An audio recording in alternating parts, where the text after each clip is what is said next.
Well, now moving on to some other news, and stem cell research has been virtually banned in the US, but not here in India, and as a result, many global companies are carrying out state-of-the-art and top-secret medical research in high-tech but low-key labs in the country. Now, in this world-exclusive, NDTV reveals some path-breaking stem cell research that will change the world we live in, research that will put an end to organ transplants. Soon you could have a full-body transplant.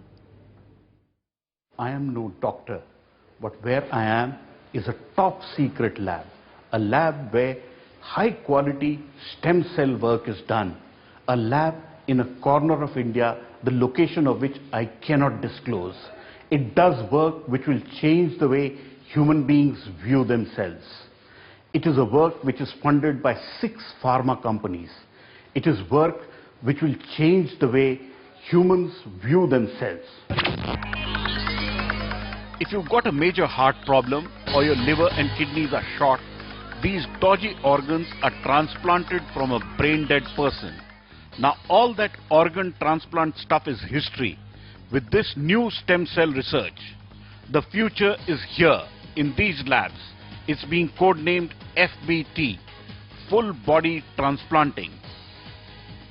If your body is not functioning well, the arteries to your heart are blocked, kidneys weak, and you've got, say, cancer of the liver, instead of getting a brain-dead person and carry out a series of transplants and multiple surgeries, these doctor scientists now slice you just once, only one cut, right across your neck and across the neck of your brain-dead full-body donor, or FBD as they are called here.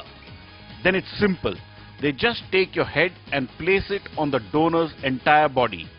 In effect, you now have a fully functional, healthy and totally new body, but with the same brain, your own brain.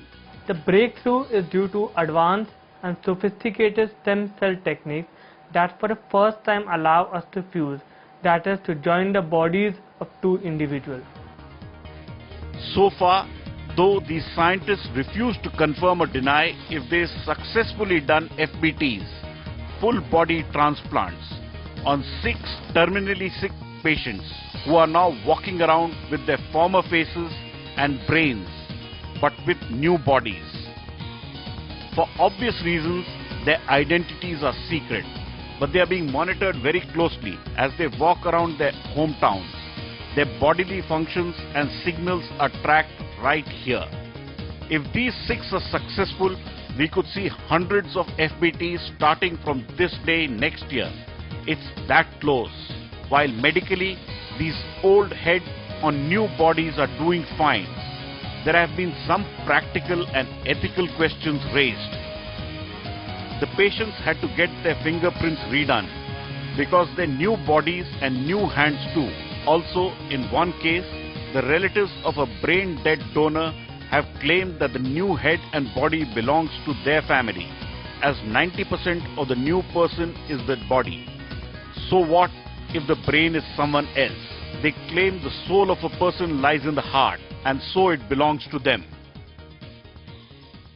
In one case, psychiatric counseling was needed because it was the first time a woman's body was attached to a man's head. The man's brain was finding it difficult to work with a female body, as it was the only full body match available at that time. Is it he or she is still glad to be alive? But there are some super successes too. A short 5-foot man terminally ill. He has now got a FBT of a 6-foot athlete, and he's thrilled. Also, a 70-year-old woman is ecstatic. She was lucky to get the body of a 21-year-old model who died in a car crash and was a perfect match. This whole body transplant opens up a whole new world. It throws up many ethical, religious and philosophical questions.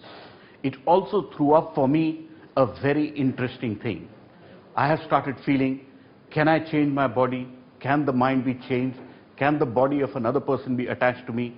Can I become an athlete? Can I become an astronaut? These are the kinds of feelings which comes to my mind. A bit ghoulish, but that is how it is. But for terminally ill people, it offers a wonderful new opportunity, an opportunity which will change the way human beings view themselves. At a very secret location, Pallav Bagla for NDTV.